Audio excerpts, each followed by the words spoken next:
गावात कुठलाही कार्यक्रम असला तरी माहोल काही वेगळाच असतो. सो हॅलो गाईज, मी साक्षी पाटील आणि मी आलेली आज आमच्या गावी.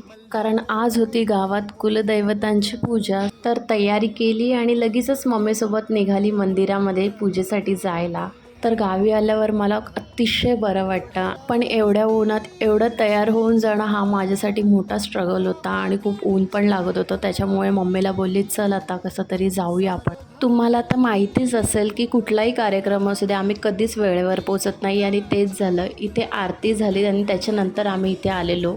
तर दर्शन घेतलं आणि पहिला म्हणजे मला पाहिजे असं फोटो माझा, तर फोटो देखील काढला. आणि इथे या सर्वांनी सेम साड्या नेसलेल्या, तर ते बघूनच खूप छान वाटलं. यांचे फोटो काढले आणि इथे जेवण रेडी झाला. यांचं इथे काहीतरी वेगळाच चाललेलं आहे. यांचा फोटो सेशन काही संपतच नव्हता. इथं सर्व जेवायला बसलेली आणि मी पण जेवून घेतलं. तर या भाईने लगेच स्टोरी टाकायला चालू केली. मला पण जाम कंटाळा आलेला, तर लगेच स्नॅप काढून घेतले माझे आणि ते पप्पा मला कॅमेरामधलं शिकवत होते. थोडासा रेस्ट केला आणि परत संध्याकाळी रेडी होऊन चाललो होतो भारूडाला, कारण आज गावात होणार होता भारूड.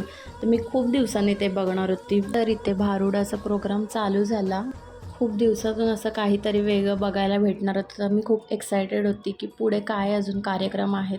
कार्यक्रमाची सुरुवातच इतकी भारी होती, ते एंड काय होणार होता याची एक्साइटमेंट लागून राहिलेली. आणि मधीतच हा डायनासॉर इथं राऊंड मारून गेला. सो पहिल्यांदाच मी बघत होती हे भारूड नक्की काय असतं. पण आम्हाला खूप मजा वाटत होती या प्रोग्राममध्ये. पण त्या कलाकारांची त्यामागची मेहनत खूप होती आणि हे सगळं बघून खूप भारी वाटत होतं की ते मनापासून ते काम करत होते.